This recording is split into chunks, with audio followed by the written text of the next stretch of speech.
নমস্কার বন্ধুরা, আমি শ্রাবণী। আমি আবার আপনাদের সামনে এসে হাজির হয়ে গেছি মায়ের গল্প কথা নিয়ে। তো আগের দিন আমি আপনাদের জানিয়েছিলাম যে মা দক্ষিণেশ্বরে আসছে, রাস্তায় তার শরীর খারাপ হয়েছে এবং রাত্রি 9টায় দক্ষিণেশ্বরে এসে উপস্থিত হয়েছে। এবার আমি আজকে তারপর থেকেই পাঠ করছি। আশা করি সবাই ভালো আছেন, সুস্থ আছেন, আনন্দে আছেন, হাসি খুশিতে আছেন। তো চলুন, এটাও একটা ভালো থাকারই উপায়। তো এই উপায় অবলম্বন করলে, হ্যাঁ, আপনারা যদি সবাই একসঙ্গে হয়ে মায়ের হাত ধরেন, আশা করি সবাই ভালো থাকবেন, নিজেরা ভালো থাকবেন এবং সকলকে ভালো রাখতে পারবেন। তো চলুন, বেশি কথা না বলে আবার শুরু করলাম। তো আমি আগের দিন জানিয়েছিলাম এ পর্যন্ত যে কন্যাকে সঙ্গে নিয়ে রামচন্দ্র রাত 9টায় পৌঁছলেন দক্ষিণেশ্বরে। রামচন্দ্র মানে হচ্ছে মায়ের পিতা। ঠাকুর তাকে এরূপ রোগাক্রান্ত হয়ে আসতে দেখে উদ্বিগ্ন হলেন বিশেষভাবে। ঠান্ডা লেগে জ্বর বাড়বে, তাই নিজের গৃহে ভিন্ন শয্যায় তার শয়নের বন্দোবস্ত করে দিলেন এবং দুঃখ করে বারবার বলতে লাগলেন, এতদিনে এলে তুমি? আর কি আমার সেজবাবু আছে যে তোমার যত্ন হবে? ওষুধপত্রের প্রত্যাদি বিশেষ বন্দোবস্তে 3-4 দিনেই শ্রী মাতা ঠাকুরানী আরোগ্য লাভ করলেন। ওই 3-4 দিন ঠাকুর তাকে দিনরাত নিজ গৃহে রেখে নিজের ওষুধপত্র ও সকল বিষয়ে স্বয়ং তত্ত্বাবধান করলেন। পরে নহবত ঘরে নিজের জননীর কাছে তার থাকার বন্দোবস্ত করে দিলেন। প্রাণের উল্লাসে তিনি নহবতে থেকে দেবতা ও দেবজননীর সেবায় নিযুক্ত হলেন এবং তাঁর পিতা কন্যার আনন্দে আনন্দিত হয়ে কয়েকদিন ওই স্থানে থেকে হৃষ্ট চিত্তে নিজ গ্রামে প্রত্যাবর্তন করলেন। শ্রীসীমার দক্ষিণেশ্বরে প্রথম যাওয়ার সময় আরও 2টি ঘটনা তিনি বলেছিলেন। যেটা হলো, প্রথমবার যখন নৌকা থেকে নামছি দক্ষিণেশ্বরে, শুনতে পেলাম ঠাকুর হৃদয়কে বলছে, ও ঋদু, বারবেলা নেই তো? প্রথমবার আসছে, আমি জানি মনে মনে। আমি গঙ্গার ওপর নৌকাতে বারবেলা কাটিয়ে এসেছি। যখন আমি দক্ষিণেশ্বরে প্রথমবার যাই, ঠাকুর এসে আমাকে প্রশ্ন করলেন, কি গো, তুমি কি সংসার পথে আমাকে টেনে নিতে এসেছো? আমি বললাম, না, আমি কেন টানতে যাব তোমাকে সংসার পথে? তোমার ইষ্টপথে আমি এসেছি সাহায্য করতে। এই ছিল মায়ের উত্তর।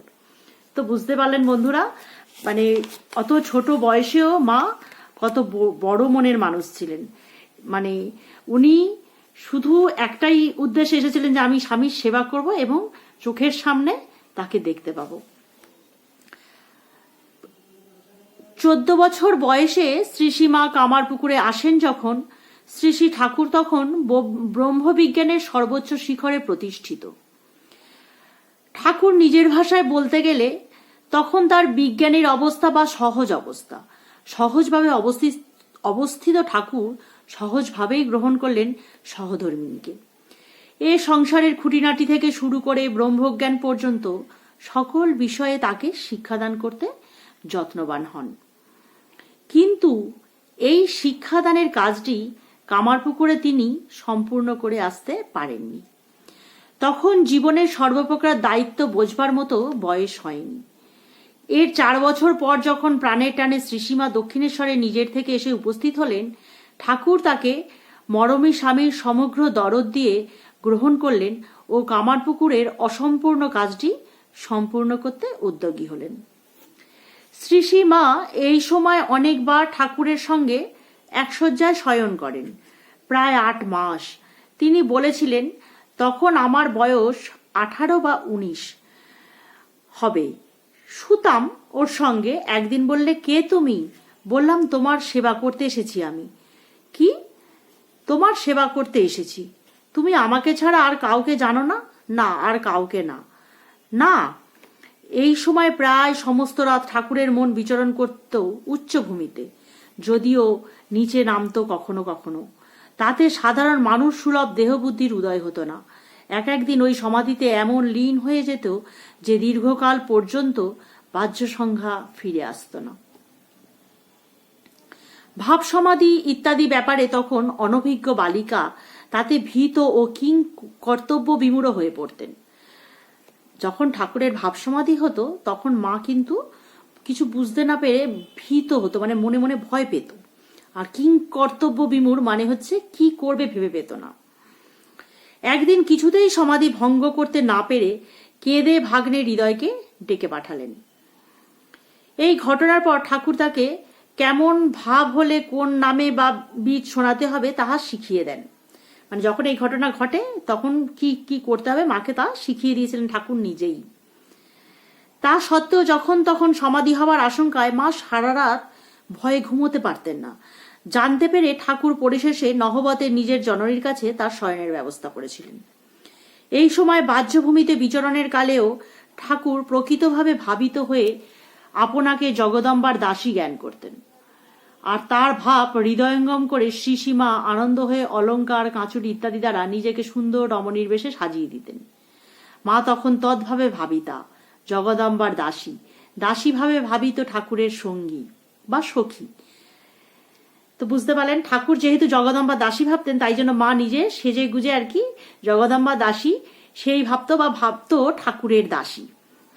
শ্রী শ্রী ঠাকুর ও শ্রীসীমার এই পরস্পর সম্বন্ধ তাদের আচরণ সাধারণ মানুষের বোধগম্যের বাইরে। সত্যিই তো তাই, সাধারণ মানুষের বোধগম্যের বাইরেই তো এই আচরণ। মানে কোনো সাধারণ মানুষ সত্যি কিভাবে নেবে? এখন আমরা বই পড়ে বা এ করে অনেক কিছু জানতে পেরেছি, তাই আমরা কিছুটা হলেও মানে বুঝতে পারছি যে এটা হয়েছে মায়ের মধ্যে। এটা তো মানে কোনো গল্প, শুধুই যে গল্প তা তো না, এটা তো মানে সত্যিকারেরই ঘটনা, তাই না? তাদের অলৌকিক আচরণের কথা শুনে এক এক সময় দেবতা জ্ঞান করলেও রক্তমাংসে গড়া মানুষ রূপে সে তাদের চিরকাল ধরতে বুঝতে চাইবে। নিজস্ব মাপকাঠিতে তাদের চরিত্র বিচার করবে। ঠাকুরের চরিত্র বল সংযম একাধিক লোকের দ্বারা পরীক্ষিত হয়েছে। ঠাকুরের সত্যি চরিত্র কিরকম তাই একাধিক লোক ঠাকুরকে কিন্তু এ নিয়ে পরীক্ষা করেছে। এটা আপনারা অনেকেই জানবেন যে ঠাকুরকে নানাভাবে পরীক্ষা করা হয়েছে যে সত্যিই তিনি এর ঊর্ধ্বে কিনা। ঠাকুরের যখন জানতে পেরেছে জগৎ কিন্তু সাধ্বীপত্রী দেব চরিত্র ও সংযমের কথা প্রতি স্বয়ং প্রকাশ না করলে লোকে জানতে পারবে কেমন করে? বোধহয় সেই জন্য শতপ্রবৃত্ত হয়ে নিজ ভক্তদের ঠাকুর বলেছিলেন, ও যদি এত ভালো না হতো, আত্মহারা হয়ে তখন আমাকে আক্রমণ করত, তাহলে সংযমের বাঁধ ভেঙে দেহবুদ্ধি আসতো কিনা কে বলতে পারে।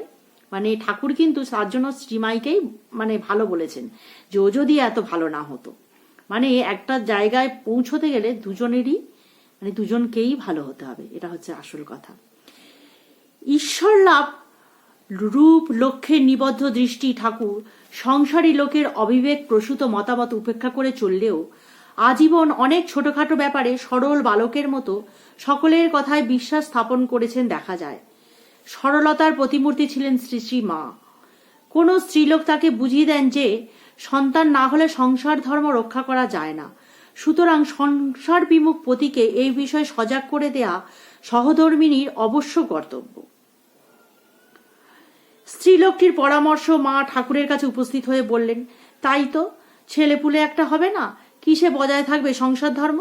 ঠাকুর উত্তর দিলেন, একটা ছেলে কি খুঁজছো গো?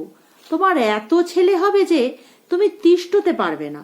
পরবর্তীকালের জীবনে শিষ্য সন্তানের কাছে ঘটনাটা বিবৃতি করে মা বলেছিলেন, তাই আজ দেখছি বাবা, কত দেশ দেশান্তর থেকে আমার কাছে আসছে কত ছেলে। অন্তর্দর্শী ঠাকুরের উত্তর ও তার সমর্থনে শ্রীসীমার মন্তব্য থেকে একটা প্রতিপন্ন হয় যে অন্যের পরামর্শ এখানে নিমিত্ত রূপে উপস্থিত হয়েছিল।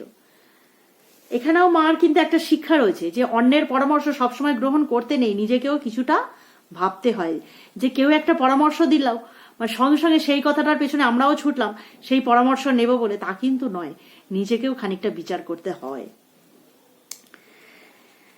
এই যে অন্যের পরামর্শ এখানে নিমিত্ত রূপে উপস্থিত হয়েছিল এবং মাতৃত্বের সুপ্ত কামনা অলক্ষ্যে রেখে ঠাকুরের কাছে এভাবে বলতে তাকে পরিচিত করেছিল, যিনি মাতৃমহিমায় ভবিষ্যতে মানব সন্তানের হৃদয়ে পূজার আসন অধিকার করবেন। যৌবন তাতে মাতৃভাবের উন্মেষ যে অতি স্বাভাবিক তা আর বলতে হবে না।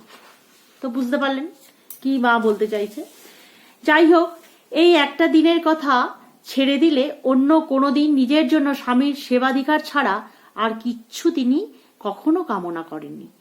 কেউ বলতে পারে না এমন কথা। আর ওই সেবার বাসনা তিনি কখনো ঠাকুরের কাছে মুখ ফুটে প্রকাশও করেননি। অন্তরের অন্তঃস্থলে তা গোপন রেখে সময় ও সুযোগের প্রতীক্ষা করে তিনি দিন কাটিয়েছেন।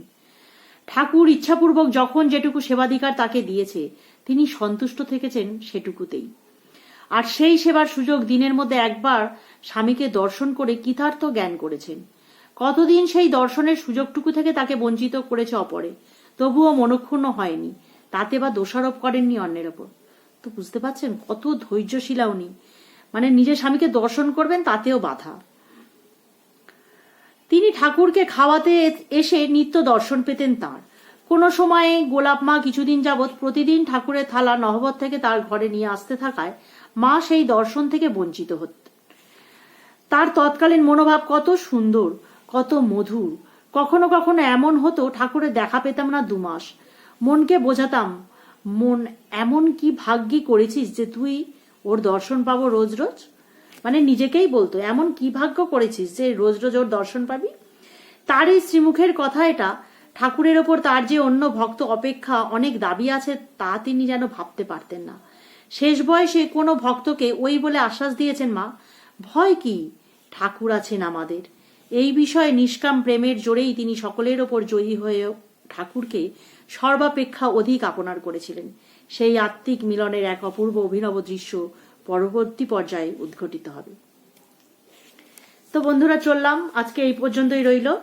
আশা করি সবারই আমার এই পাঠ ভালো লাগছে। তো ভালো লাগলে অবশ্যই একটু কমেন্ট করবেন, লাইক দেবেন, শেয়ার করবেন। তো পাশে থাকলে না আমি আরো সাহস পাবো এবং পাঠ করতে পারবো। ভালো লাগে কেউ যদি কমেন্ট করে বলে যে হ্যাঁ ভালো লাগছে, তখন শুনতে ভীষণ ভালো লাগে এবং মনটাও ভালো লাগে। আমি এইভাবে ভালো থাকার চেষ্টা করছি বন্ধুরা। সংসারে সবারই কাজকর্ম আছে, সকলকেই নিজেদের সংসার সামলাতে হয়। তার মধ্যে যদি এই 10 থেকে 15 মিনিট, আমি বেশিক্ষণ সময় কারোরই নেওয়ার চেষ্টা করি না, 10 থেকে 15 মিনিট সময় আপনারা নিজেরা কাজ করছেন, তার সাথে যদি এই মানে ফোনটা চালিয়ে রেখে নিজেরা একটুও কানে শোনেন না, আপনাদেরও ভালো লাগবে। আর এ থেকে আমিও নিজেকে ধন্য মনে করব যে হ্যাঁ আমি মানুষের কানে একটু মায়ের কথা পৌঁছতে পারছি। তো চললাম বন্ধুরা, সকলে ভালো থাকবেন।